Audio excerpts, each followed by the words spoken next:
Welcome to the Coach Speak podcast, built for coaches, by coaches, hosted by Jamie Bolton and Dustin Martin. Sponsored by Ray Crowther, providing the nation's best athletic training equipment since 1932. And R4 Football Systems. Accelerate everything by decoding the game. Hey guys, welcome back to Coach Speak. It's Dustin Martin here with Jamie Bolton. Have a special guest tonight, Coach Jeremy Reed. Jamie will let you know what we're getting into, but before we get going, I want to shout out to our sponsors, Team Builder and Tsunami Bar Sports, as well as Dome Headwear. Guys, we got some new hats cooking up in a collab with Dome Headwear, so be looking out for that release. Yeah, guys, what if I told you one coach took over programs that were 2-36, 0-23, hadn't won in years, and turned them into playoff teams, record-breaking offense, and state champions? Today's guest has done it multiple times at multiple levels with one consistent philosophy: be simple but obsessive about the details. He's been named Oklahoma Coach of the Year and USA Today Coach of the Year. This is Coach Speak, and we're talking about real program transformation with Coach Jeremy Reed. Welcome to the show. Man, so honored to be here, man. Listen to the show and just so grateful to be with you guys, and hopefully I can give something to somebody out there. Man, we're excited. So you've taken over multiple struggling programs: Altus, UConn, Charles Page, Dixon. What patterns did you start noticing earlier in your career that really kind of helped you with those transformations? Man, being around great mentors. Just was so lucky to be an assistant under Hall of Fame coaches. Started out with Brad Odom, who's now the director of player personnel at Purdue, and his brother's Barry, the head coach, and his brother's Brian's at Washington as a linebacker coach. So Brad gave me my first start out of college, and Brad's not technically in the Hall of Fame here in Oklahoma, but I think he will be one day. And got to coach for a guy named Mike Lloyd, who had a long history in football from the NFL down regarding playing. He was a national champion in JUCO as a coach, and just a phenomenal high school coach.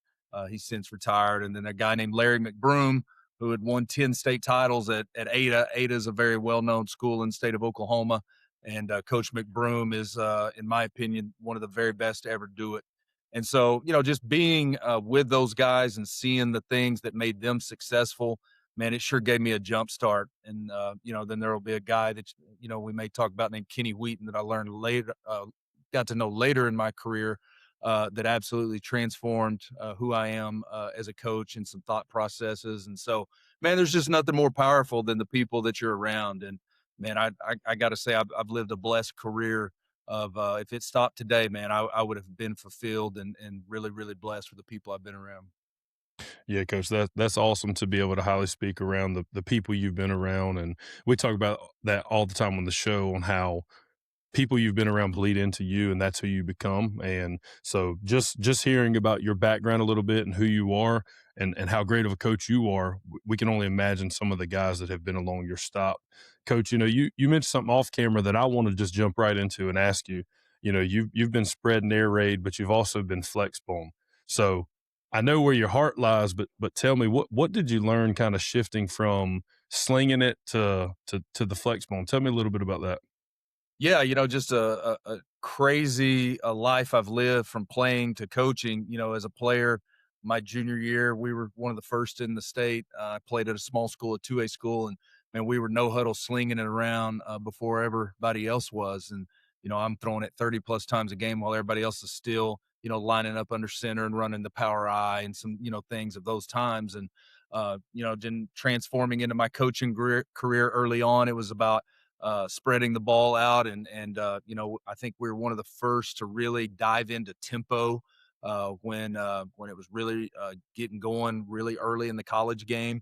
And then I was just at a transformational moment in my personal life of coaching from a culture standpoint, but also X's and O's, because I was at a school that we had one guy that ran under a 5 flat, and just struggled history-wise for that school to be competitive. And I just remember sitting there in the offseason going, man, I got to do something different to give our kids a little better chance. We were doing great things. There's a lot of great schemes and systems and plays, but man, they don't all fit, your circumstance at certain schools. And so, man, I got deep into the diving of looking at things and found this thing called the Flexbone. I had no clue what a Flexbone was. I didn't know if this was a system or a weird term, I didn't know. And man, one of the biggest relationships I've ever been able to have in my life is a guy named Kenny Wheaton, and he is the GOAT of triple option. And man, that really transformed my coaching. Not just learning a new system, but man, it is different coaching the triple option in Flexbone with the amount of details and precision that it takes to do that. And what I learned from that is I wasn't near as good a coach as I thought I was prior to that. I wasn't near as detailed as I thought I was. I wasn't near as intentional. And so, fast forwarding, and it's a lot of fast forwarding because I was in that Flexbone for quite some time. When I got out of the Flexbone 3 years ago, I felt like I had a different perspective of coaching the spread or the air raid or whatever your term is for that specific offense. Man, I just felt like I had a whole different perspective on how we practice and how we get practice reps and the intentionality and the detail of all these things. And that's not slighting any coaches out there that have never been option coaches. I'm by no means saying that, there's not some phenomenal coaches that do all that. It was just my track record of I had never seen that level of detail. And so even today, as much as we threw it this year, we really tried to really embrace a lot of those details and even more so making sure we practice like an option team.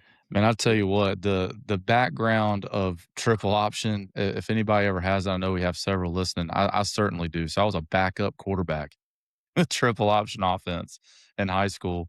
And so I can remember, going through those processes of like, all right, they would give a lot to us as quarterbacks. Okay, if you get a 3 technique, we're going to run midline here, and we would come to the line of scrimmage and check that. We would check opposite, or we would run inside veer to the shade 5 side. We can run a tight end, we can run some wide veer, some outside veer. So, but just like you're talking about, Coach, that system does kind of teach you like the nuances of not just the triple option, but just football in general. You got to know the box first.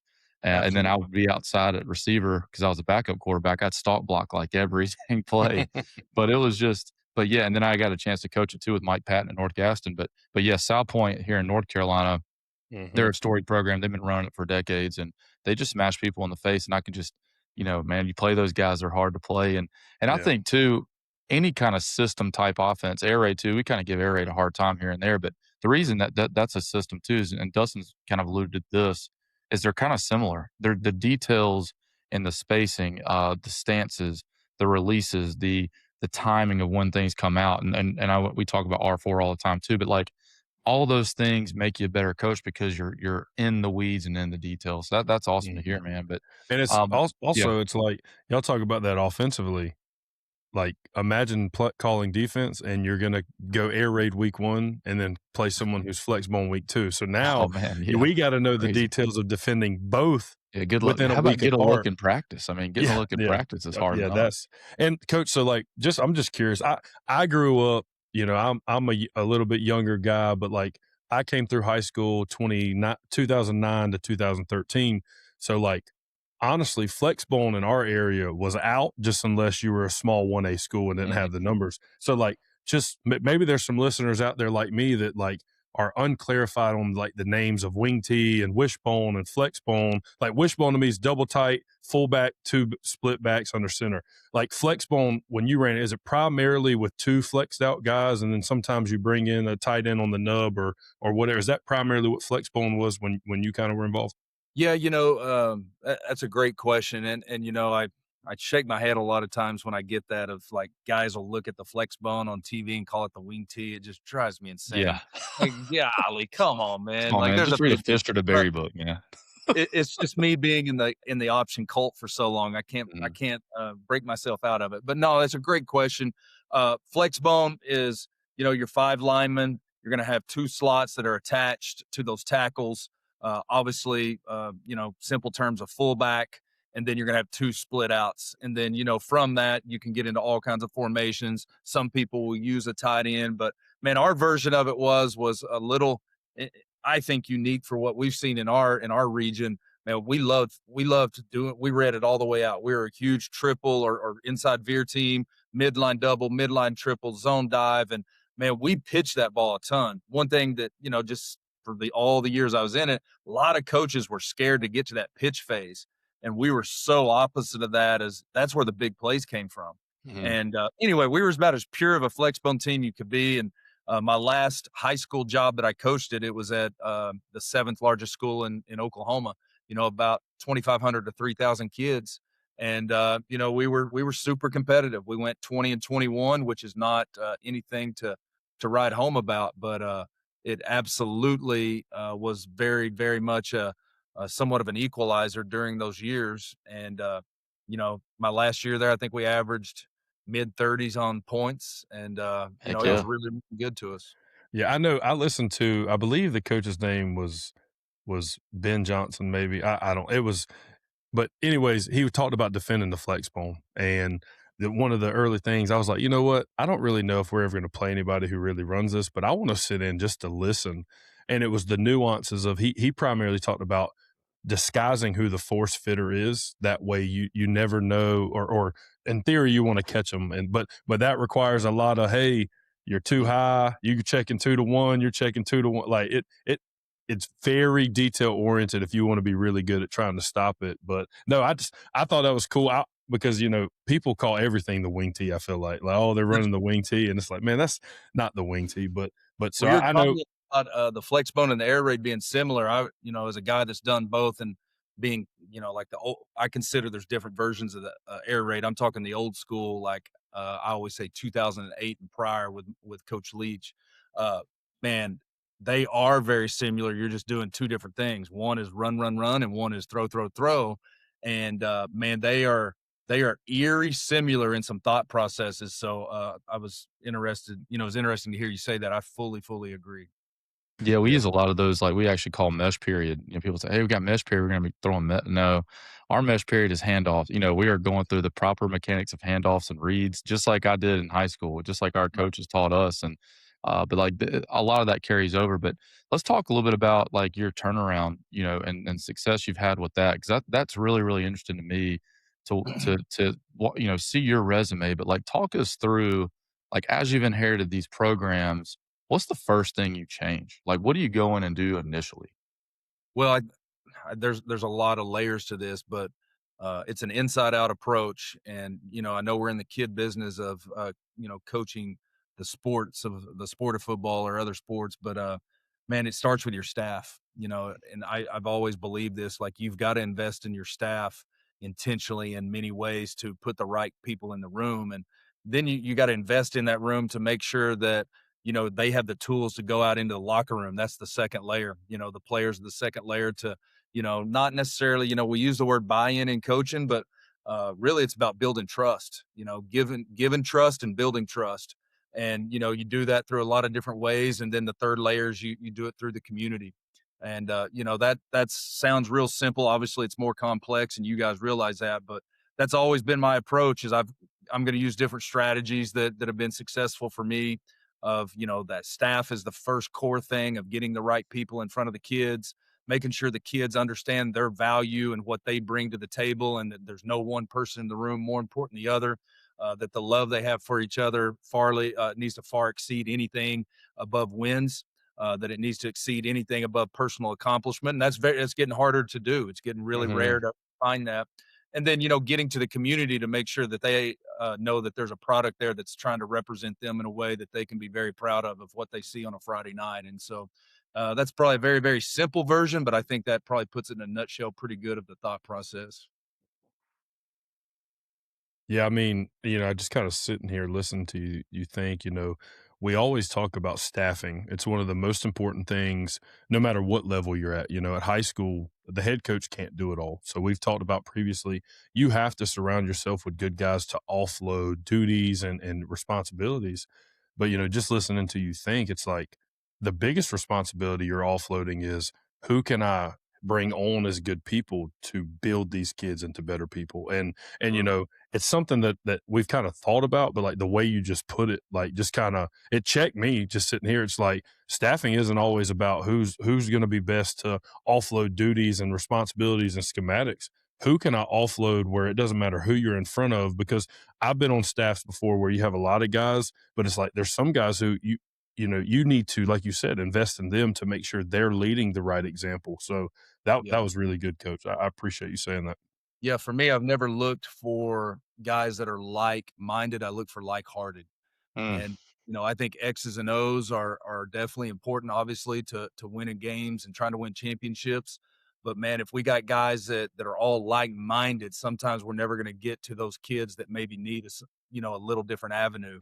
But if we all have like hearts, and the heart is we are going to love our players unconditionally, no matter their skill set, we have a chance to reach the whole room. And then I've just always been, you know, um, I don't think it's egotistical, but I think I can teach a person what they need to know from a schematic standpoint on the offensive side, and then I always hire, a very superb defensive coordinator that can do the same on the other. And so, if you can come in and be a person that is like-hearted of what we're trying to accomplish from a culture standpoint, we think the football can take care of itself.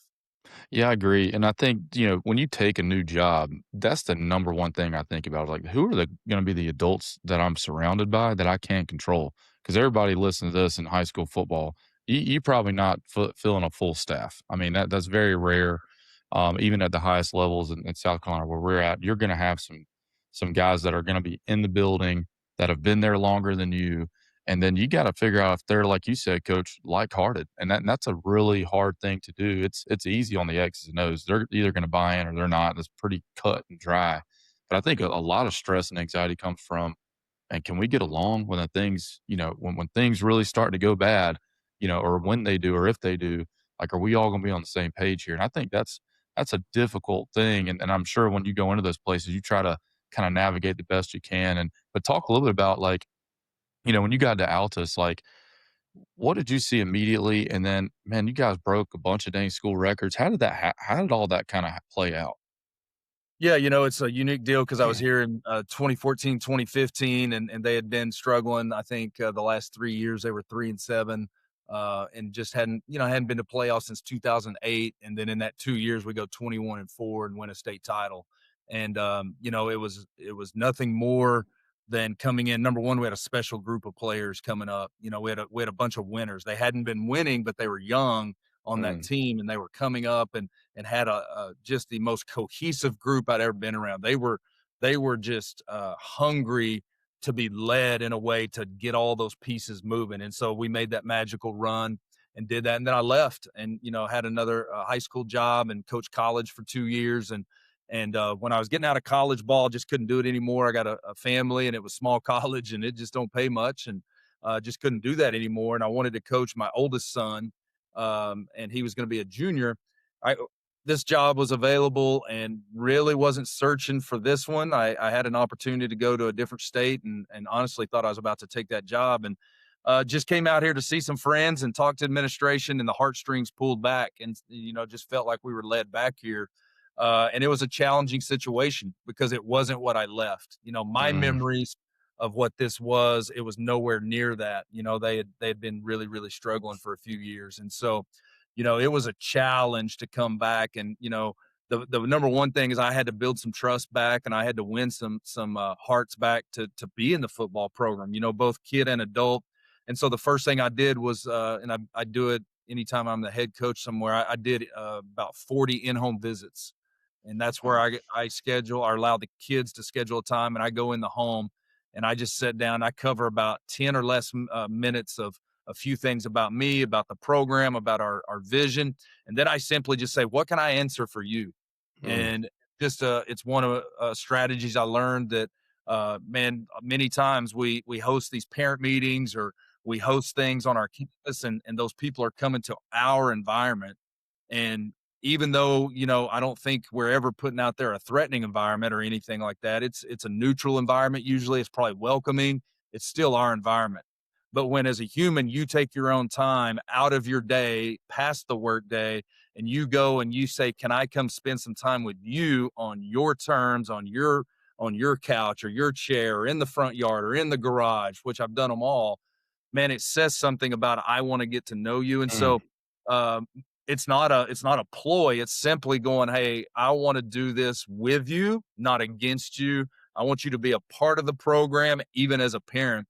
And so I think that, you ask, what did you see? I had to go do that. I had to take that time and effort to build that back. And I think it set a great foundation of just building some trust back. And we were way behind from an athletic standpoint. And that first year was the worst season of my coaching career. We went 1-9. We were way more competitive. We were in a bunch of games, could have won 5, but we were 1-9.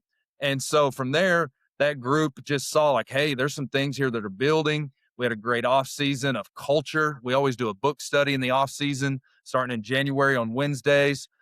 We pick a book, we go through that together. The next year we go 4-6, and we lost 3 games by 8 combined points. Wow. And beat the number 3 team in our district that was going to playoffs. And man, we should have been a playoff team, but we were just missing that finish. We had this whole, if you've read the book Twin Thieves, you've heard of fear of judgment and fear of failure. If guys haven't read that book, I fully recommend you do that. We went through that as our book study, and man, our kids verbalized this past season, Coach, that book really helped my mindset. Man, the fear of failure and the fear of judgment is real of all of us as humans, but man, especially kids in high school. And man, we just had a great off season. You know, we went through the things we go to. We split our year up in 4 quarters of how we do things. We got certain different things we're doing. It's all intentional through trying to build a culture of love and unity and all the things that we all desire. It's just our method. We go through that. And man, we just had a special group of seniors that have been through the trials, tribulations, and hurts, man. These kids hurt. They were starving for success. And I'll be honest, I was sitting in my office in the off season going, I don't know what we do offensively. Like, I don't know what fits us. And we had graduated a really good group of offensive linemen. And I knew we were going to be fresh up front with some guys that had not played any football at a varsity level. And our strength was our skill kids. You know, I had a couple receivers / running backs back. I did have our starting running back back. Man, I thought there's something out there, and I think it's the air raid and the old school air raid. And so, man, just went on a huge research and visiting with people about that. My son was going to be a freshman, and you know, he dives into this quarterback thing pretty heavy. And so, you know, we got that going, and man, it was just kind of a magical year. You know, everything came together. And to me, it was a build of not one off season. It was this whole 3-year thing of building the culture and building the belief and building the trust. And, you know, there was a lot of things that we've done. You know, we're a sprint-based football team. We do some things that I would have never dreamed earlier in my career that I'd be doing today. You know, telling my team we don't practice on Mondays because we're keeping you fresh is crazy for me to think about 10 years ago. And so, you know, I just think it was a special time to build that up. And then, you know, we really had a special run for Altus this year, going 8-3, and I think ended up breaking 11 school records. This episode is brought to you by Tsunami Bar Sports. And if you're a coach who wants to train movement, stability, and intent without breaking your kids up, listen up. Tsunami Bar completely changes how your athletes experience the barbell. The unstable load forces athletes to brace, stabilize, and move with purpose on every rep, whether it's squats, presses, carries, or tempo work. What we love is this. It meets athletes where they're at. Your freshmen can learn proper mechanics, your varsity guys can get real functional strength, and your entire program builds resilience without excessive load.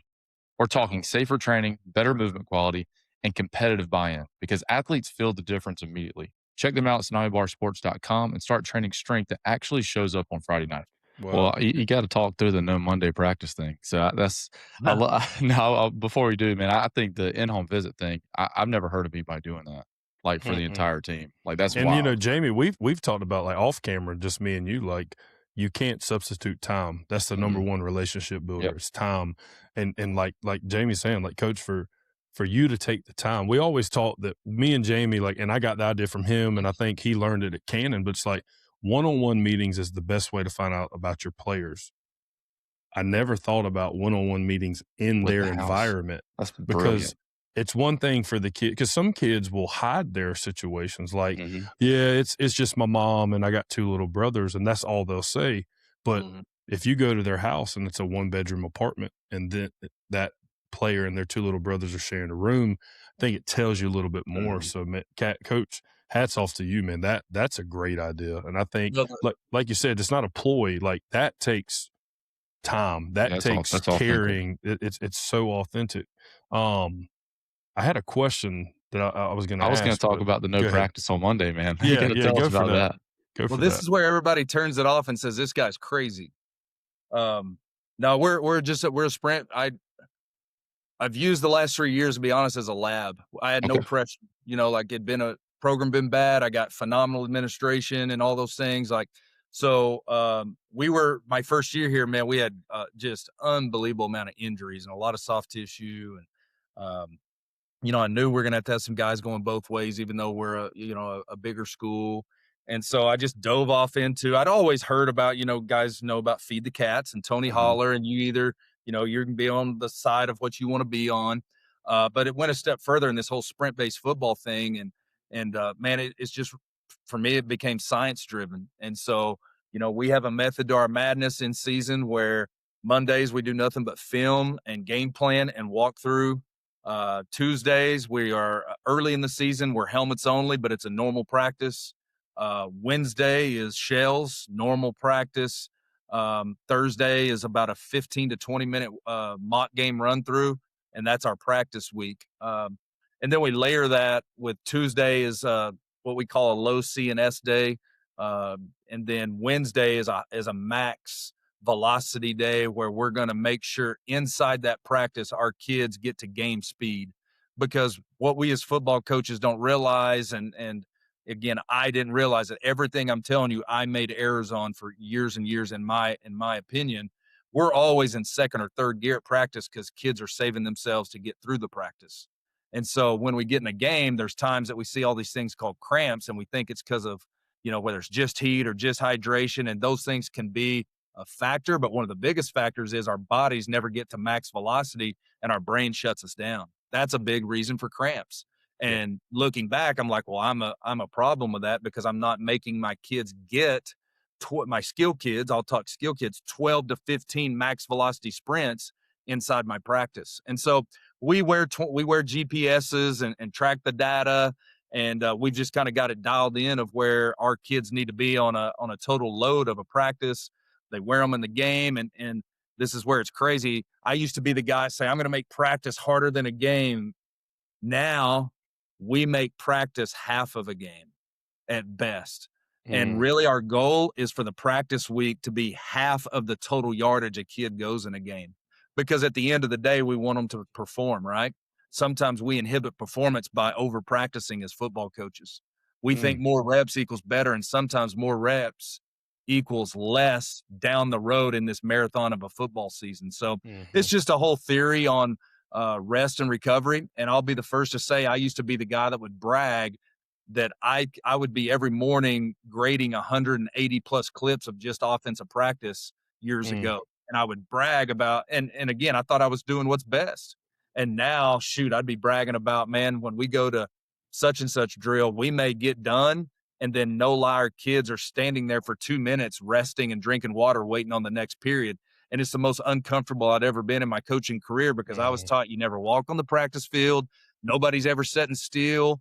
And I had to come to grips with, am I going to do what my ego says is best, or am I going to do what science says is best? And man, what I've seen the last 2 years out of my football players that I'm in charge of, we are the freshest ever Friday night. And we were very, very fast this year with the speed development that we had. So it's, in a nutshell, everything's prioritized speed first in all of our concepts of how we do our training. On that Monday, I should go back and say we do go outside and run 2 flying 10s. That's a max speed day for max us. velo. So max on Monday and Wednesday. So, Coach, I think it's a good time to plug in, guys, when they say one kick 1,000 times, I don't think they mean do that 1,000 kicks on Monday, and shout out to Cannon School, Sean Powell, Kinsey, and Travis Webb. They were there in my time, and they were the ones that taught me max velo, and we did it on Mondays and Thursdays is when we did ours. And it was, Kyle both Jackson days were, too. Kyle Jackson. I think he was there for me, but like they taught listen, on Mondays and Thursdays, we're going to get max velo sprints. We're going to make sure that we train at full speed.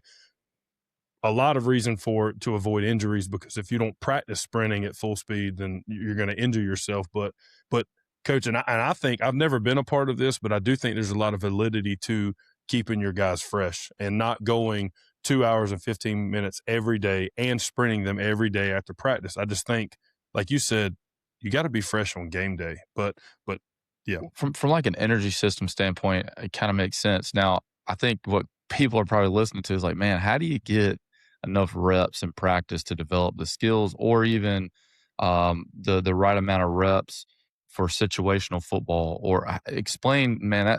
I think I'm really interested to see this and how you guys Yeah, I incorporate mean, those. this is going to differ state to state, but like in my state, we're allowed 10 days of spring football. So in my opinion, it all starts there. I call that the first phase, and we're gonna intro all of our base concepts, which we all know what you do in your first 3-day installs, what's going to be probably 80+% of what you do on the season anyway. And so that spring's crucial for what I call front loading. And then in our state, in the summertime, everybody does strength and conditioning, but then you've got the opportunity for 7-on-7. Well, we're going to be in a 7-on-7 league, if you will, where we go probably 4 times, one night a week. And then we're going to go to 2 tournaments because we throw the football. And then in our state, I can do my own football camp with my team only. And I do that in the last, so it's right before July 15th, that week before. And that's going to be my third phase of preloading. So for me, I go spring ball, then summer is, in my opinion, a lot of skill development. And then that camp is the last phase. So like, to reverse it for putting in a brand new offense last year, we put in that base stuff in spring ball. It was all we did was 2x2 or 2x1 on offense. And we did 3 run plays. We did some dropbacks and quick game. We did not do anything else. I mean, it was pure vanilla. Summertime, man, we're getting in all the passing game because we have time, right? And then we did not put in our screens or sprint outs until July. And then that rolled into fall camp, which for us, I think is like the second Monday of August. Well, now we had our complete offense in, and we went back to what our true 3-day install is. And then we just cycled that thing through fall camp. And definitely this is going to vary state to state. Not everybody's got the same luxury, I think, that we have on the spring ball and everything you do in the summer. But I think I like to use the word preloading, man. You got to preload some of those things to where if you're not doing that, absolutely you can't go do probably the minimal reps and feel good going into a game that your team's prepared. Yeah, that makes sense. That sounds a lot like North Carolina has like a 10-day windows. We're in South Carolina. We get the whole month of May. So like we get the month of May. There's only like 2 dead weeks between, May 1st and August. So yeah, I think that makes a lot of sense. If you can front load and really plan out your entire, off season, then there's probably no issue at all with getting minimal reps because of the efficiency and obviously the cumulative reps that build up over time. I love it, man. I think it's I love those innovative things, and obviously you've had a tremendous amount of success with it. That's something I might be interested in implementing one day. That's good. yeah, Good stuff. because it's like it, and this kind of led us into me, and I think we've debated this before, but it's like, in the middle of August, are you really like, whether you get 15 reps on the sled or 45 reps on the sled, is that going to be the difference maker in teaching you how to drive and move somebody off the ball?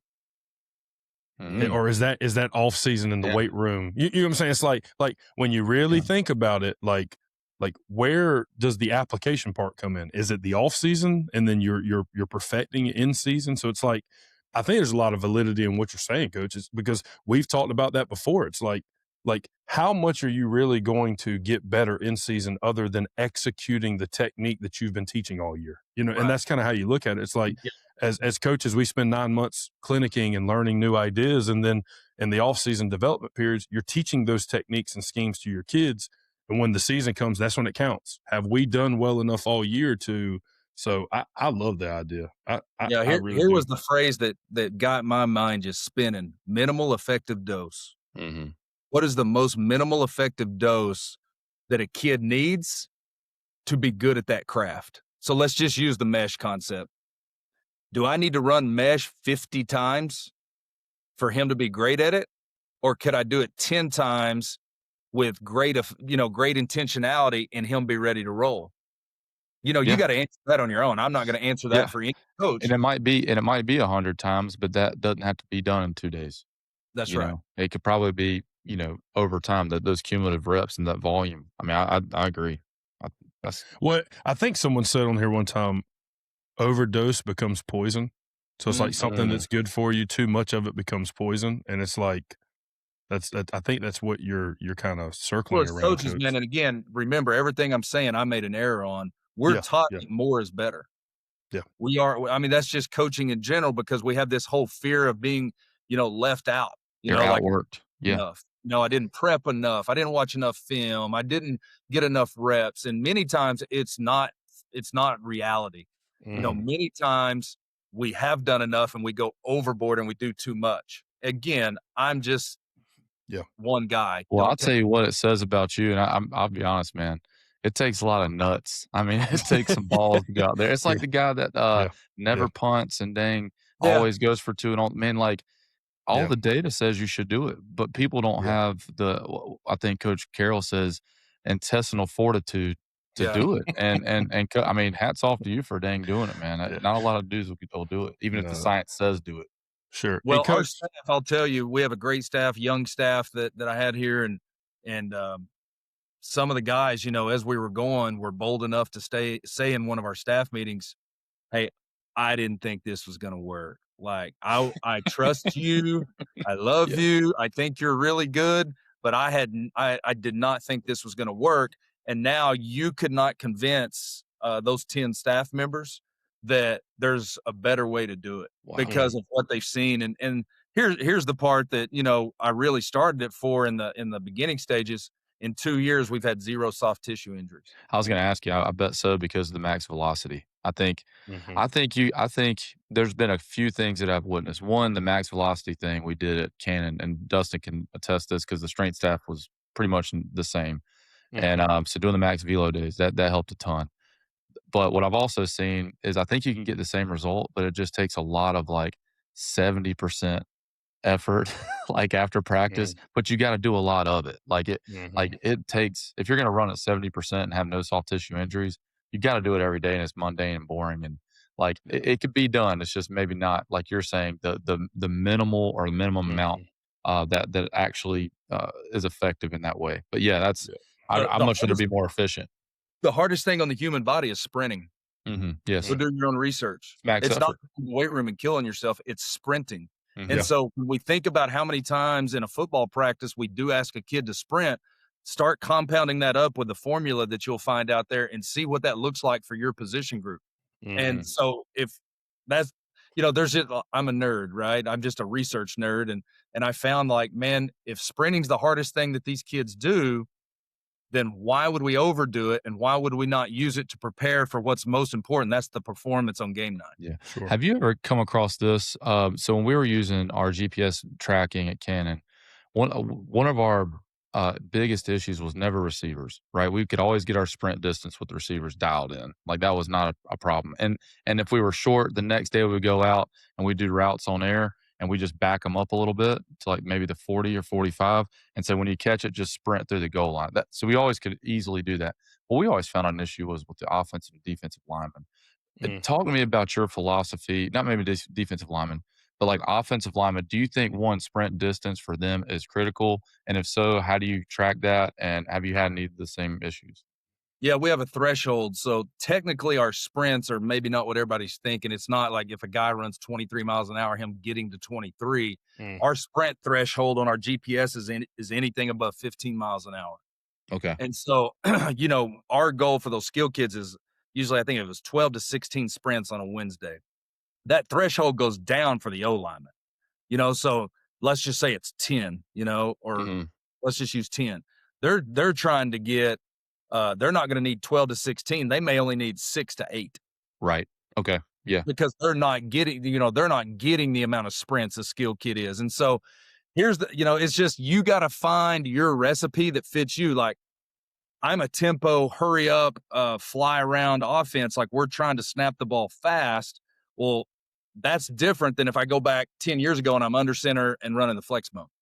So you've got to build your recipe to fit what the ingredients you're trying to put in there, if that makes sense. Yeah. And I used to work with a guy, Travis Webb. We've had him on here for strength conditioning. And like, we had Catapult and we would track the color of the kid based on the load. And like when he sat down, he said, okay, tell me from a football standpoint, what do you want your practices to look at leading up to Friday? And I was like, well, Mondays we call mental Mondays. It is more about learning. He said, perfect. That's a max velo day. We want to get sprint in. It's not about load. It's about speed.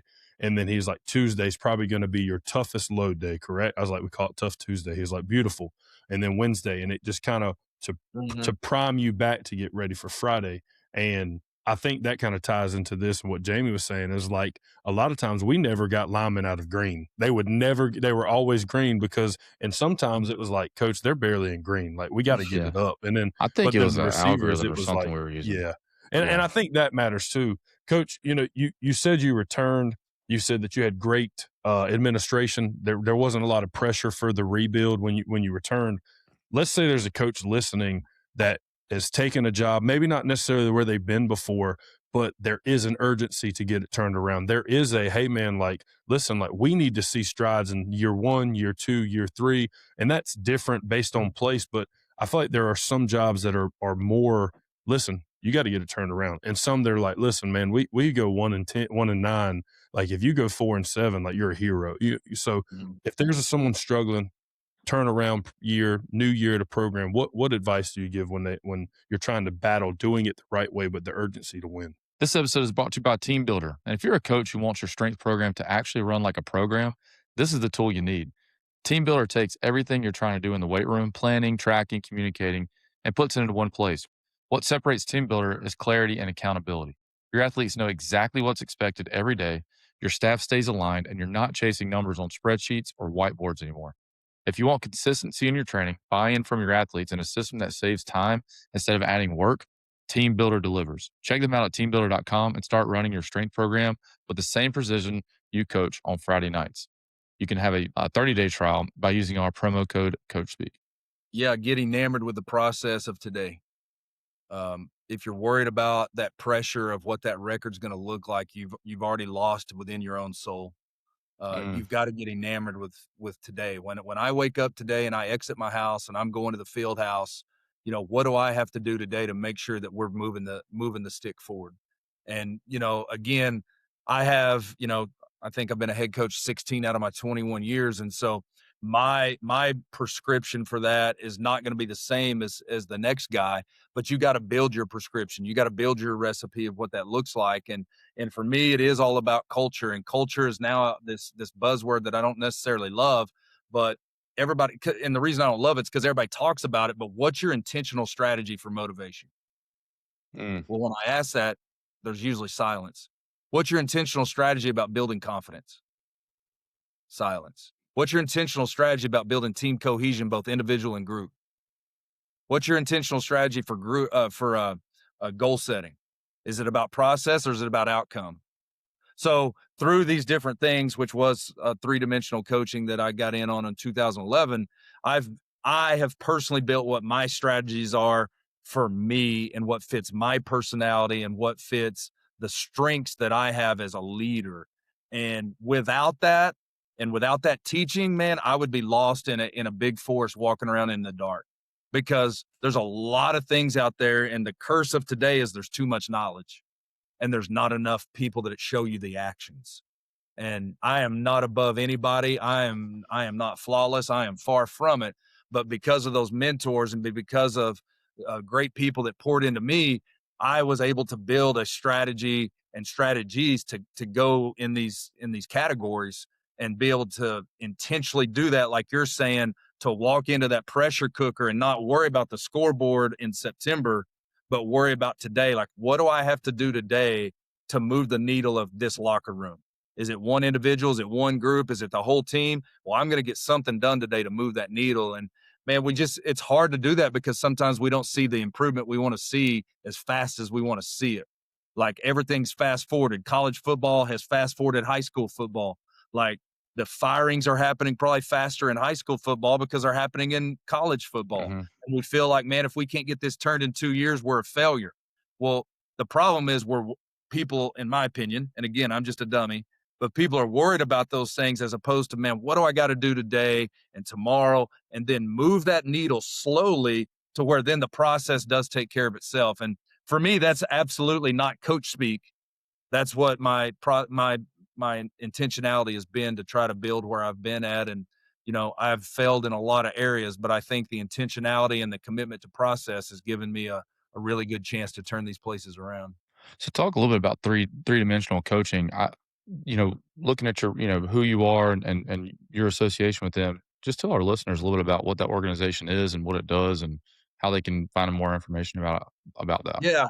3dinstitute.com is a great place to start. And I just got in on the forefront of it. I was very, very, very lucky.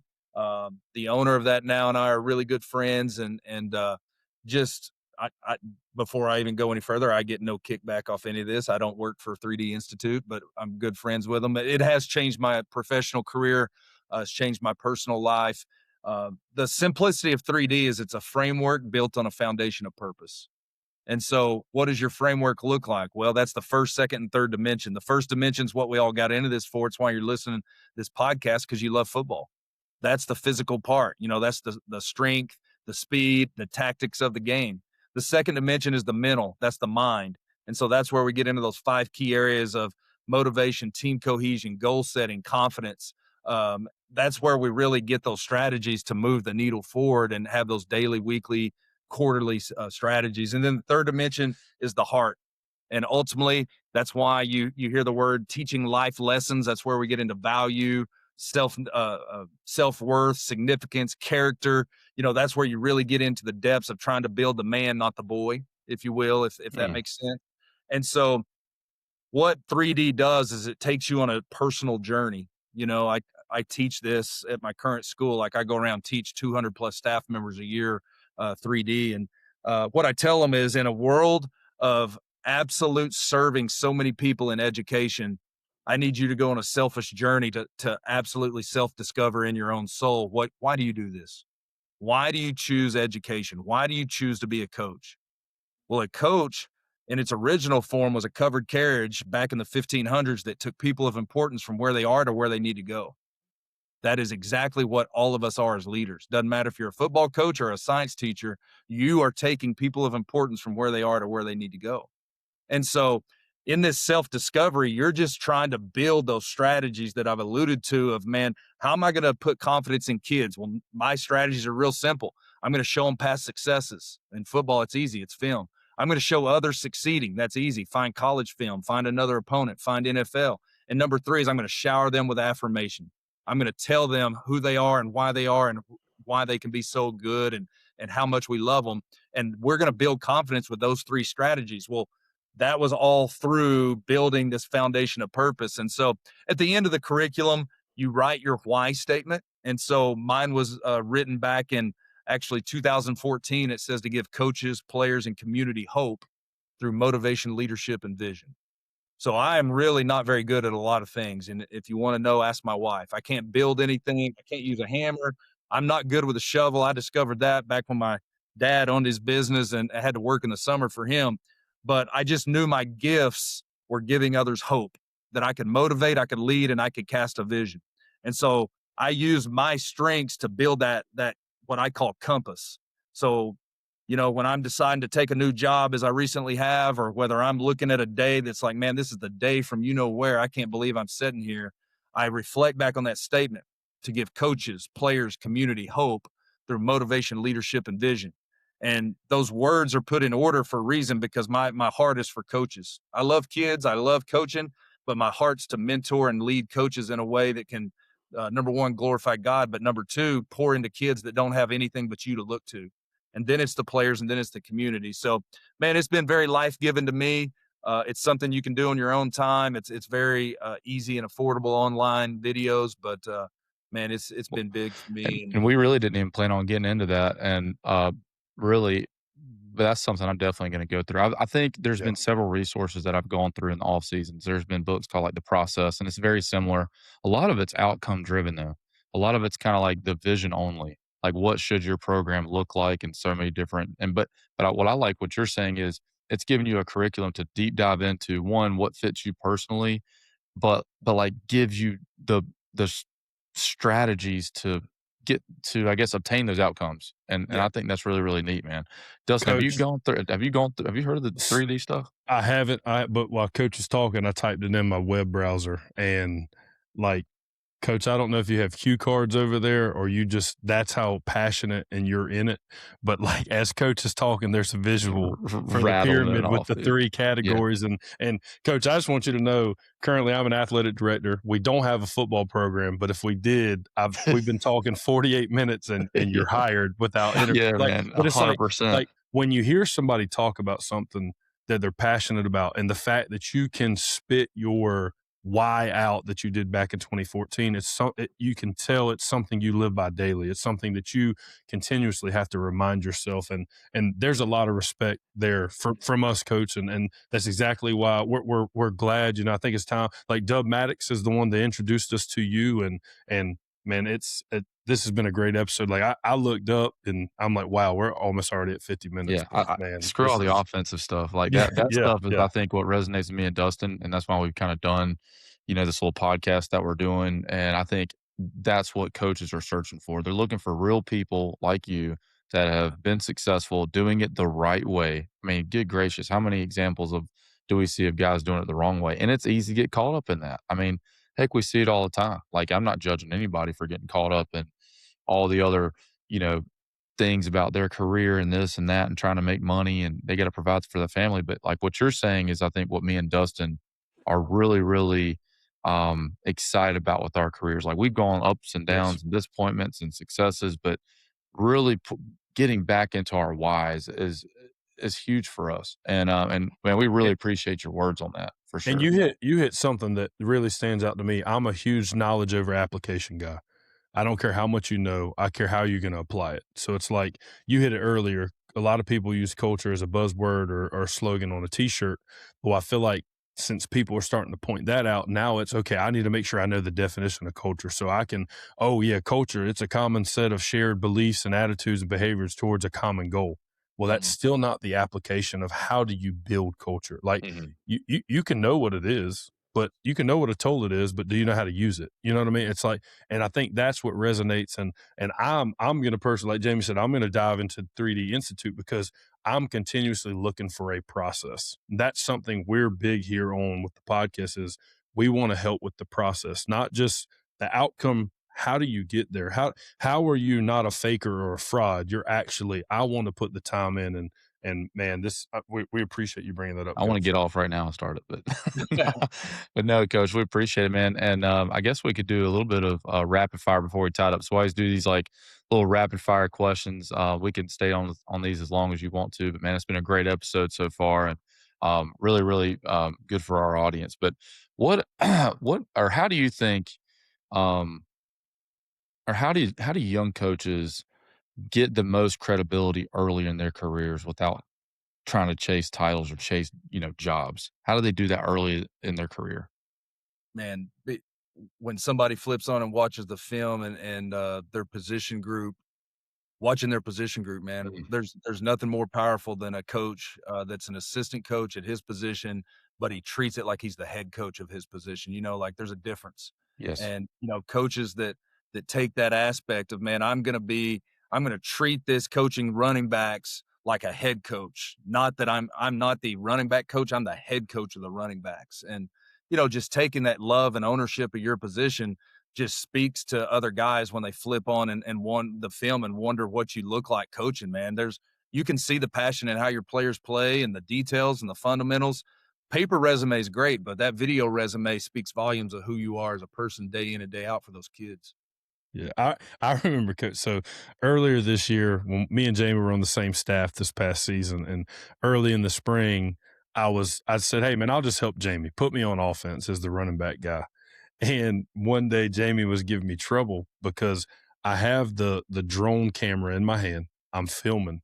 I'm setting the cones up for the drill, and then I'm being the cornerback in the drill. And Jamie's like, Coach Martin, can you not find something to do? Like, you're just standing around. Like, I am pouring sweat. The drone. Like, He's playing corner, giving us the cap. But to your point is, and I told Jamie after that day, he said, dude, you really did a lot today. I said, well, man, I was a head coach last year, and I know how many things did not get done to my expectation or get done at all. And like, just because I'm the running back coach doesn't mean that I don't want to try to do as many things as I can that typically get overlooked or typically frustrate the head coach, because it's like, man, dude, we need cone set up, and it's just not getting set up. And I think that's to your point.